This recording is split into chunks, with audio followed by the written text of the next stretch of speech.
কিন্তু আপনারা পৃষ্ঠপোষকতা করছেন, কখনো ডিবেট, কখনো সায়েন্স, কোনো ফেয়ার দেখে থাকি আমরা যেভাবে। আমার আসলে প্রশ্নটি তরুণ প্রজন্মকে নিয়ে, যে স্পোর্টস তো আসলে তারুণ্য রিপ্রেজেন্ট করে। আমরা বর্তমান সময়ে দেখছি যে সামাজিক বিভিন্ন ব্যাধি, আমাদের হয়তো রাস্তায় মা বোনদের নিরাপত্তা হয়তো পর্যাপ্ত আমরা দিতে পারছি না, মানে এটা যদি আমরা অন্যভাবেও ভাবি, হয়তো আমাদের তারুণ্যের মধ্যে খানিকটা মানসিক স্খলন বা ভাবনার স্খলন ঘটেছে এবং সেটারই বহিঃপ্রকাশ।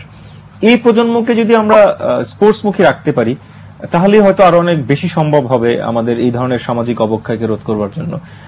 শুধুমাত্র ডেফিনেটলি কোনো ফেডারেশন বা কোনো সংগঠনের বাইরে গিয়ে আপনাদের কোনো বিশেষ ভাবনা থাকবে কিনা এই তরুণ প্রজন্মকে নিয়ে কাজ করবার জন্য, বা যদি কেউ কাজ করে তাদের পেছনে আপনারা থাকবেন কিনা?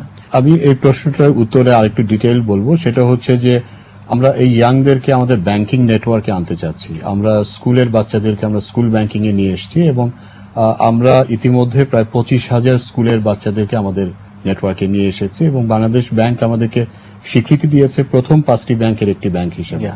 এবং আমরা পাশাপাশি কলেজ এবং ইউনিভার্সিটি স্টুডেন্টদের জন্য আমরা ব্যাংকিং স্কিম নিয়ে এসেছি। আর এর পাশাপাশি আমরা তাদের জন্য আমরা চিলড্রেন সায়েন্স কংগ্রেস করছি, তাদের জন্য আমরা আইজিনিয়াস প্রোগ্রাম করছি, আমরা তাদেরকে স্পোর্টসে আনার জন্য আমরা স্কলারশিপ দিচ্ছি, আমরা স্পোর্টসকে প্রমোট করছি। এগুলো হচ্ছে আমাদের কর্পোরেট সামাজিক কর্মসূচির অংশ হিসেবে, সিএসআর প্রোগ্রামের অংশ হিসেবে আমরা করছি। তবে আমি যেটাকে গুরুত্ব দিতে চাই সেটা হচ্ছে যে আমরা হয়তো একটা আর্থিক সহায়তাটাই দিতে পারবো, কিন্তু এই প্রোগ্রামগুলো ইমপ্লিমেন্ট করার জন্য কিন্তু কাউকে এগিয়ে আসতে হবে। পরিবারের একটা দায়িত্ব থাকে, এবং সেক্ষেত্রে পরিবারের একটা দায়িত্ব থাকে, ফেডারেশনগুলোর দায়িত্ব থাকে যে যে প্লেয়াররা খেলতে আসছে তারা খেলার পরে তারা কিভাবে আছে। যদি কিছুটা নেটওয়ার্কিং করা যায়, কিছুটা যদি লুক আফটার করা যায়, তাহলে কিন্তু এই ছেলেগুলা বা এই মেয়েগুলা কিন্তু হারিয়ে যাবে না এবং তারা তাদের মধ্যে থেকে হয়তো একটা বেস্ট প্লেয়ার হয়তো কখনো বেরিয়ে আসবে এবং সামগ্রিকভাবে তা থেকে দেশ উপকৃত হবে।